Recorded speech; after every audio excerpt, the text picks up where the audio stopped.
Chex, Rice Chex, and Good Hot Ralston present Space Patrol!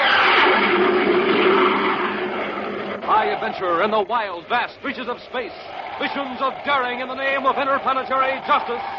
Travel into the future with Buzz Corey, Commander-in-Chief of the Space Patrol. In today's transcribed adventure, Cadet Happy is piloting a space observatory while a scientist studies a strange phenomena. It's an invisible force that completely destroys all matter. Right now, Buzz Corey is in Terra the Fifth, warning Happy to veer away from the force, but too late. Out of control, the space observatory whirls toward the invisible menace. Happy, can you hear me? Pull away from it. I'm trying to, sir, but the rockets don't seem to have any effect. Use full power on your starboard rocket. I am, sir, but we're caught in some sort of a whirlpool. Have hit full repeller ray. If you're caught in there, you're finished.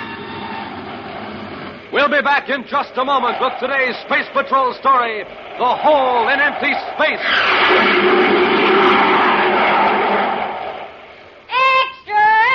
Read all about it. Buzz Corey offers an official Space Patrol spaceophone set to every boy and girl on Earth.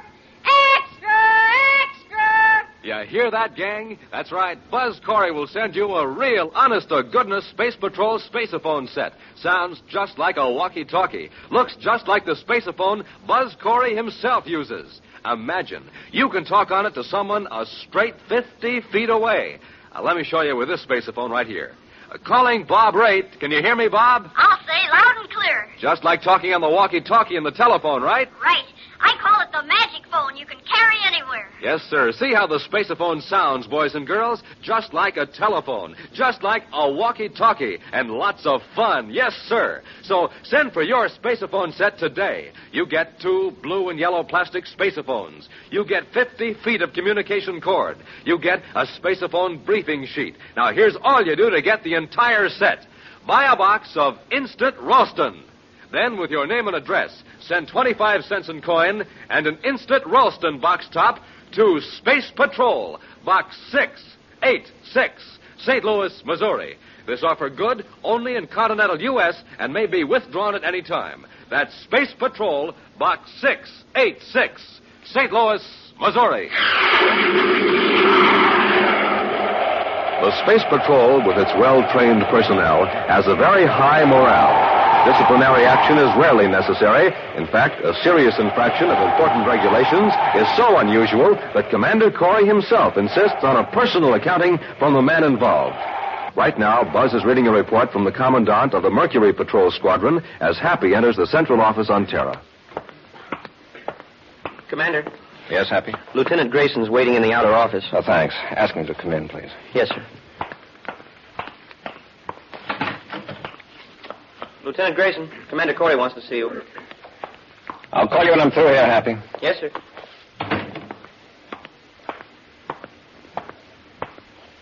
Commander? At ease, Lieutenant. Sit down. Yes, sir. You have an exceptionally fine record. I've been looking it over, and so far I can find no explanation for your behavior the last few hours. I'm sorry, Commander. Is that all you have to say?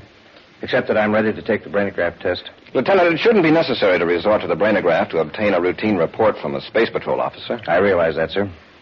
You returned from a routine search mission, 3 hours overdue and with ammunition expended, yet you refused to offer any explanation. Those are the facts, Commander. I want a straightforward answer. Why didn't you file a report with your commanding officer? Commander, Colonel Gregory is a practical officer. He goes strictly by regulations, by routine. That's hardly a criticism, Lieutenant. I realize that, sir. But if I told Colonel Gregory what happened out there, he'd conclude that I was, well, space happy. You're not responsible for the conclusions of your commanding officer. In all due respect, Commander, in this case, I'm not so sure. What do you mean? Something's out there in space that regulations don't cover. Commander, I want a brainograph test so I can be sure of myself, sure that my mind isn't playing tricks on me. Grayson, suppose you tell me the whole story. All right, Commander. I was about to head back for Mercury when I saw a meteor. I tracked it on the viewscope to see if it was headed toward any shipping lanes. Yes? It was still pretty big on the screen when it suddenly vanished. Exploded? No, sir, just vanished.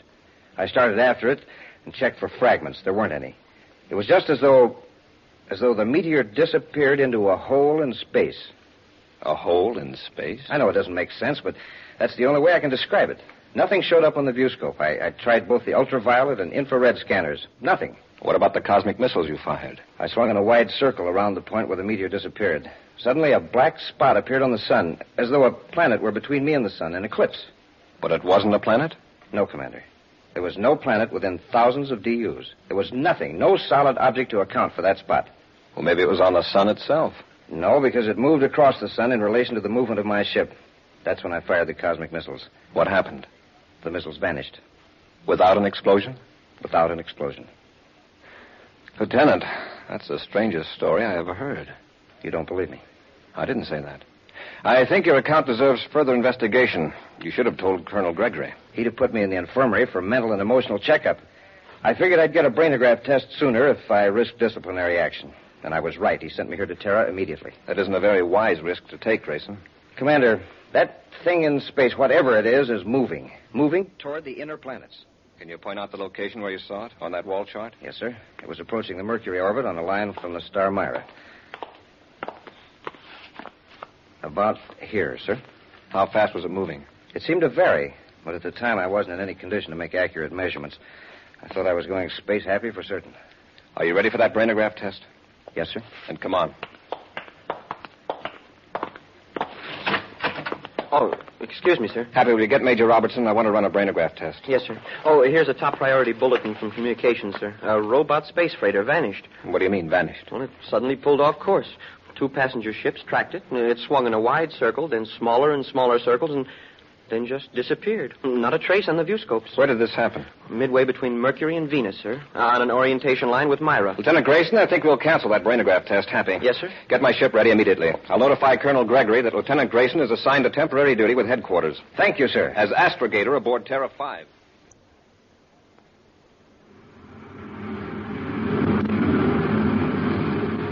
Commander, we're out beyond the point where the robot freighter vanished. Very good, Lieutenant. Happy established a zigzag course toward the sun. Yes, sir. We'll lace back and forth across the line between the sun and Myra. Reduce our velocity to 10,000 DUs. Right, sir.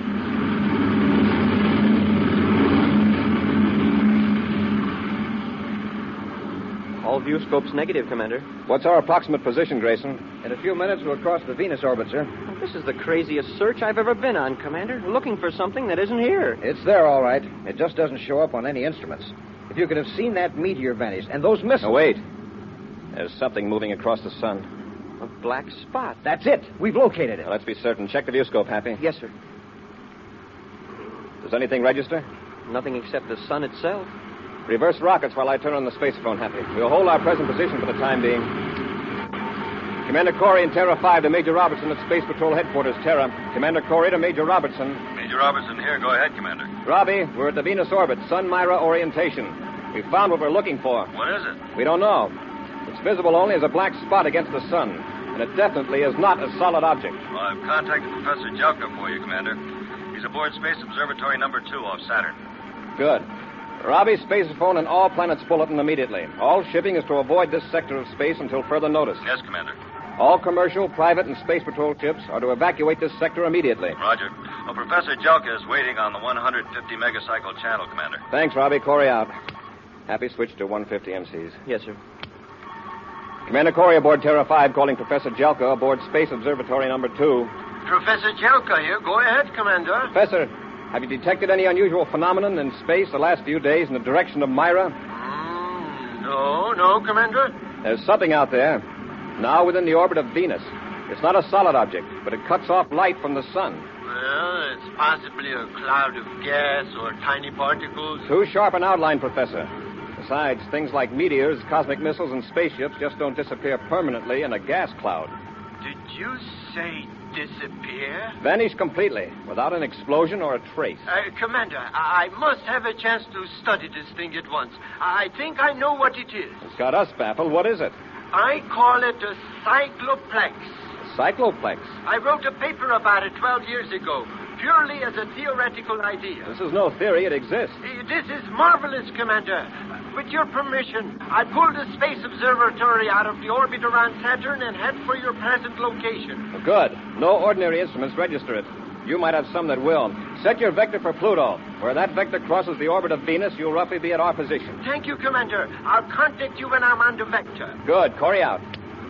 Well, at least there's one man in the solar system who seems to have an idea what this thing is. I hope so. But what's more important, I hope he'll know what to do about it.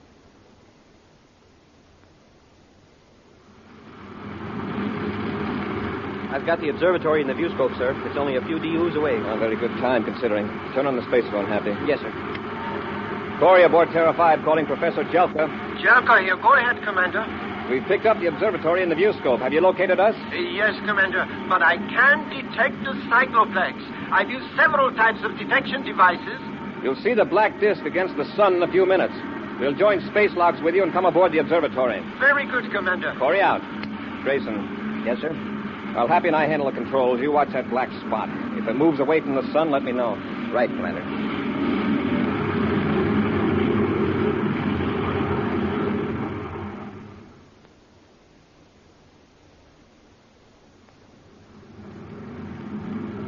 We're abreast of the observatory airlock, sir. Good. Stand by with magnetic holding field. Standing by, sir. Corey to Jelka. Go ahead, Commander. Professor, hold your space observatory on an even vector. We're going to make contact. Yes, Commander. Apply magnetic holding field, Happy.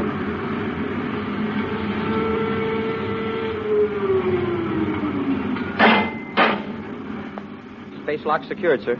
Lieutenant Grayson, keep an eye on the controls. Happy and I will enter the observatory. Yes, sir. Open the inner hatch, Happy.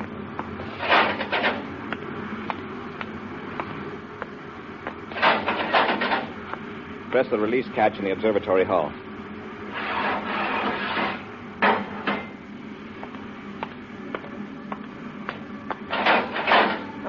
Come in, Commander. This is the most thrilling moment of my life. Professor Jelka, it's about the most puzzling moment of mine. Now, this is my cadet, Happy. How do you do, Professor? How do you do? I tell you, Commander, this is a cycloplex, just as I described it 12 years ago. They really do exist. Fine, Professor, but tell me, just what is a cycloplex? Well, you might call it a hole in space.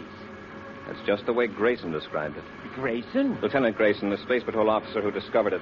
Professor, this cycloplex has already destroyed a meteor, 2 cosmic missiles, and a robot spaceship. And it's moving toward the inner planets. If it holds its present direction and velocity, Mars will move right into it in a few days. That would indeed be a calamity. What's the nature of this thing? What happens to objects that move into it? Well, they are transported into other dimensions, or perhaps into a matrix of several dimensions. Well, they cease to exist in space as we know it, that's certain. Yes. For years, mathematicians have speculated on the possibility of many separate dimensions existing simultaneously. I'd like to circle around it and study it some more, or to maneuver the observatory and still manage the instruments. Well, Commander, the controls are very much like standard spaceship controls. Couldn't I work them while the professor handles the instruments? That would be splendid. All right, Happy, you maneuver the observatory. I'll go back to our ship with Grayson. We'll keep you informed as nearly as we can on the location of the cycloplex. Commander, they're getting pretty close. I'll tell Happy to be careful. Commander Corey to Cadet Happy. Happy here. Go ahead, sir. You're veering pretty close to the cycloplex, Happy. Change your vector. The professor wants me to hold it on this heading, sir. His instruments are beginning to pick up something. Remember what happened to that robot spaceship, Cadet? But this isn't a robot, and the instruments are picking up something. We are on the verge of an exciting discovery, Commander. According to my Well, right now, Professor, I'm relying on Grayson. He's had practical experience with this thing. Happy, this is an order. Pull away from the cycloplex. Yes, sir. Look at the observatory. It's whirling toward it. Happy, pull away from it. I'm trying to, sir, but the rockets don't seem to have any effect. Use full power on your starboard rockets. I am, but we're caught in some sort of a whirlpool. Pat, hit full repeller ray. If you're caught in that cycloplex, you're finished. We'll be back with Space Patrol in just a moment. Hi, gang. Space Patroller Dick Tufeld speaking from the planet Earth. Today I'm doing a man-on-the-street report. Going to see what some of these young fellas here on their way to school think about those 3 checkerboard super cereals, Rice Chex, Wheat Chex, and Instant Ralston. Now, here's a sharp-looking lad. Tell me, what did you say the very first time you tried delicious Wheat Chex, that bite-sized super cereal spun out of shredded wheat? What did I say? I said, Enough said, thank you. Now, here's a fine-looking boy. What do you think of Rice Chex, the bite-sized super cereal made of crisp and crunchy shredded rice? What did you say, for example, the very first time you tried it? Thank you. That's good enough for me. And here's another young man. Tell me, what's your opinion of Instant Ralston, the hot super cereal? Man, oh man, oh man, oh man. There you are, gang. That's what these fellows think about the Checkerboard Super Cereals. The only 3 official cereals of the Space Patrol. Try them yourself. You'll say the same thing. Man, oh man, oh man, oh man. Get them at your grocer's today in the red and white Checkerboard packages. The super cereals that help to supercharge you rice checks, wheat checks, and to warm up your motor, good hot Ralston. A Space Patrol officer, Lieutenant Grayson, has discovered an alarming peril in outer space, an invisible force that completely destroys matter without leaving a trace. Professor Jelka, an astronomer and mathematician, says this force, which he calls a cycloplex, is actually a hole in outer space. Happy, piloting the Space Observatory for the professor, flew in too close to the strange force. Now the observatory is being whirled closer and closer to disaster. Meantime, Commander Corey and Lieutenant Grayson, in Terror the Fifth, are trying desperately to find a way to save Happy and Professor Jelka. Happy, is your repeller ray on full? Yes, sir. All rockets on the starboard side and stern as well. The observatory is being pulled faster than ever toward the cycloplex. Jelka never should have ordered Happy to go so close. Those observatories have a very low power ratio in proportion to their mass, Grayson. We can only give it a boost with our own power. You mean make magnetic contact with the observatory? Yes. Great idea, Commander. You realize what'll happen if we fail. I'm waiting your orders, Commander. Then let's go. You handle the magnetic holding field, Grayson. Yes, sir. Commander, what are you doing? Going to tow you away from the cycloplex. Don't try it, sir. There's some sort of a whirlpool effect. A vortex, the professor calls it. Terra 5 may have enough power to pull itself and the observatory out of danger. But, sir, you The can't. sooner we act, the better chance we'll all have. Stand by for orders. Standing by, sir. We're ready to make contact, Happy. Grayson, apply magnetic holding field. Yes, sir.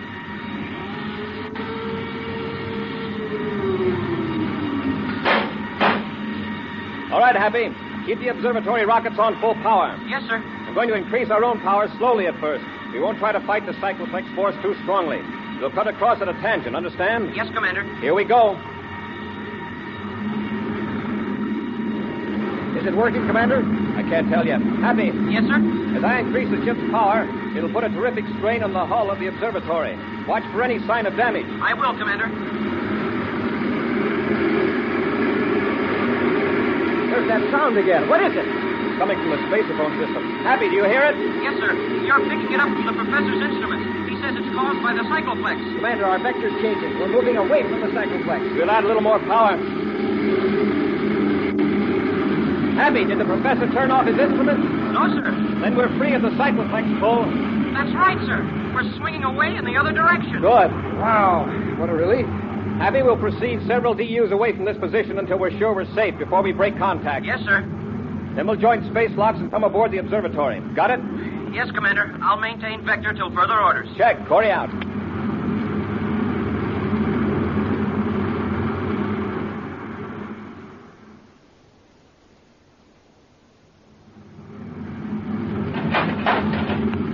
Come in, Commander. How did the observatory stand up under that pull? Well, apparently quite well. Smoking rockets, Commander. For a while there, I thought we were all going to plunge right into the core of that cycloplex. I thought so, too, Happy. Professor, did you manage to find out anything about this phenomenon? Very little. Although it did finally activate some of the instruments. Exactly what is it, this force? I can't say.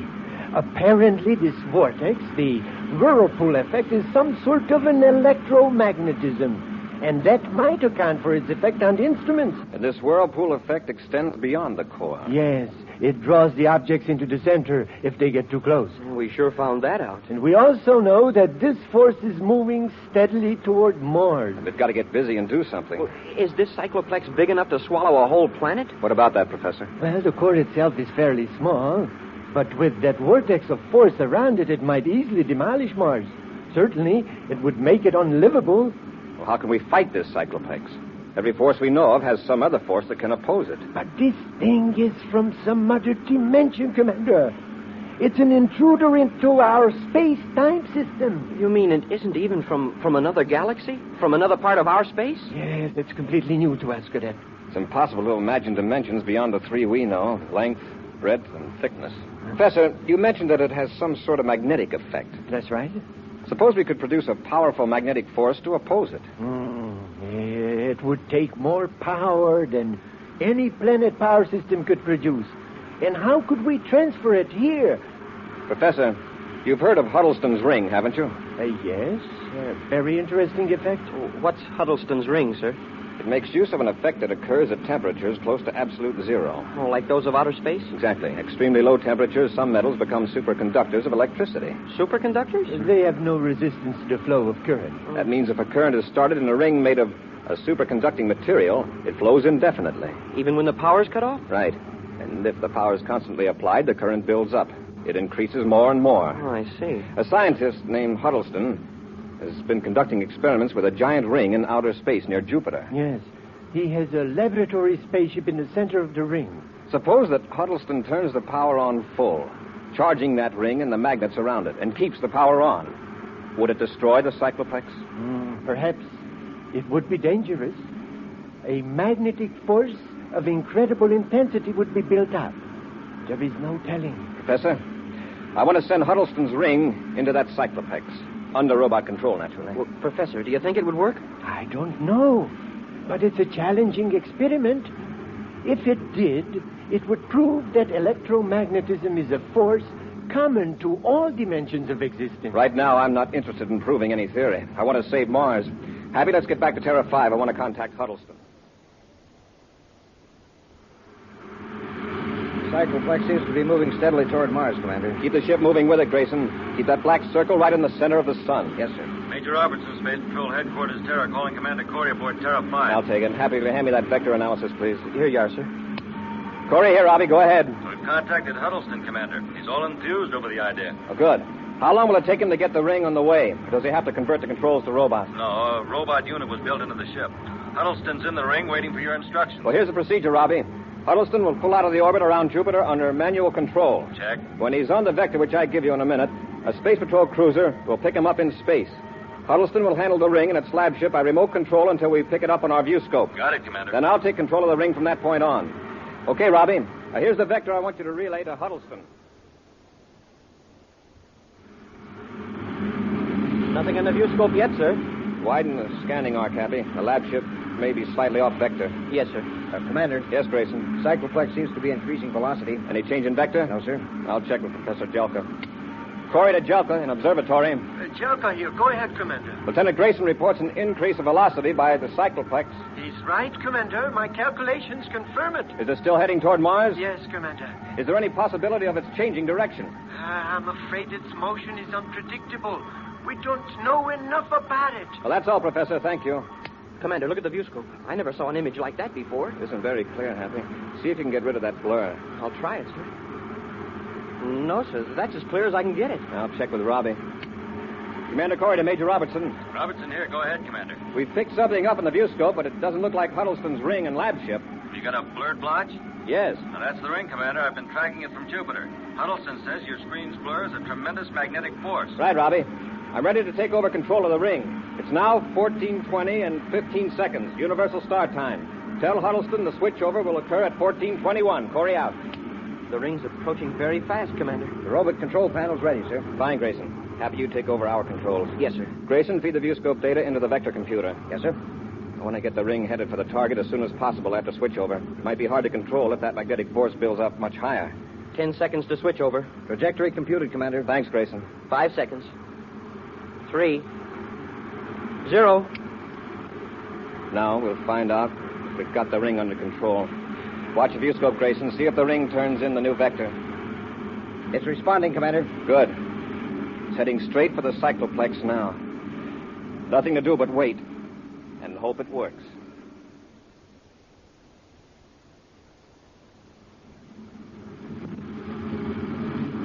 A few more seconds, we'll know. Yeah, Huddleston's ring is practically in the outer field of the vortex now. Nothing's happening, though. Wait. The blur on the lab ship seems to be dimming. It's as though the cycloplex were choking down the magnetism. Look, you can see the outline of the ring now, and the lab ship. I'm afraid it's not going to work, Commander. The power of the cycloplex is too strong. Wow, look at that. The lab ship just flew apart. The ring is still intact. The blur's building up again. Magnetic force pulled the ship apart. The ring's in the black circle now. Golly, something's happening. It's a battle of magnetic forces. The black circle is growing smaller. It sure is. It's shrinking. And rapidly. If that ring can hold up long enough... The cycloplex is just a black dot. It's gone. The cycloplex is gone, Commander. It worked. Whew. Look at the viewscope, man. Huddleston's ring is still there. Thanks to you, Commander. It saved a planet. It took all of us. Enter the story in our logbook, Happy. Yes, sir. What a mission to describe.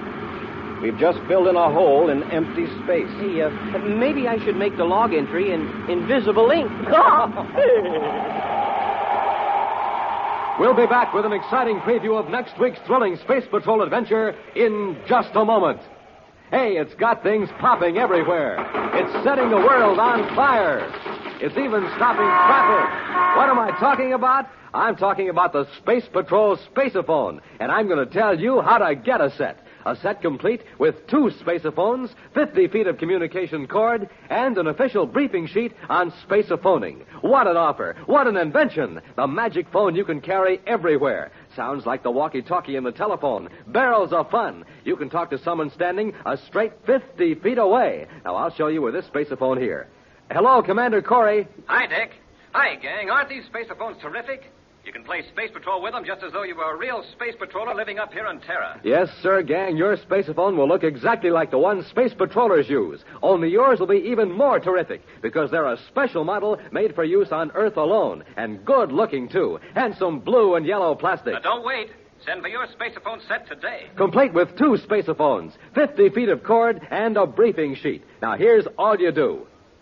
Buy a box of Instant Ralston. Then, with your name and address, send 25 cents in coin and an Instant Ralston box top to Space Patrol, Box 686, St. Louis, Missouri. That's Space Patrol, Box 686, St. Louis, Missouri. And now, an action preview of next week's exciting Space Patrol story. Buzz and Happy have been captured by 2 criminals and are aboard a relay space station near the Pluto orbit. While the criminals are removing a secret power unit, Buzz and Happy are locked in a passageway looking for some method of escape. The lights. What happened to the lights? They must have disconnected the Cosmolite power unit. They'll be coming through the passage in a minute to get us, Commander. They won't need to, Happy. Stecker has already figured out how he's going to get rid of us. How? When they get back into their ship, they're going to leave the relay station airlock open. What? In a few seconds, this passage will be a complete vacuum. Every bit of air will escape into space. Be sure to be with us next Saturday for the exciting story, The Glowworm Project, when Wheat Chex, Rice Chex, and Good Hot Ralston again bring you Space Patrol! And now, a special message from Commander Corey. Boys and girls, this is your commander. I'm now holding an important bottle. When empty, it's worth very little. When filled, it's the most valuable bottle in the world. I mean, when it's filled with the greatest gift one person can give to another, his own blood. America has millions of these bottles to fill, and any grown-up can fill them. So, gang, will you help me get that message across to every grown-up in the USA? Then do this. Join the Space Patrol Blood Boosters now. Space Patrol, an original Mike Moser production starring Ed Kemmer as Commander Corey and Lynn Osborne as Cadet Happy, was written by Lou Houston, directed by Larry Robertson. Other players were Bela Kovac, Ken Mayer, Dick Beals, and Norman Jolly. Dick Tufeld speaking. Now, don't forget to tune in next Saturday and every Saturday when Wheat Chex, Rice Chex, and Good Hot Ralston again present the new exciting Space Patrol. And be sure to see another exciting Space Patrol story on your local ABC television station. Consult your local paper for time and channel. Space Patrol comes to you transcribed from Hollywood. This is ABC Radio Network.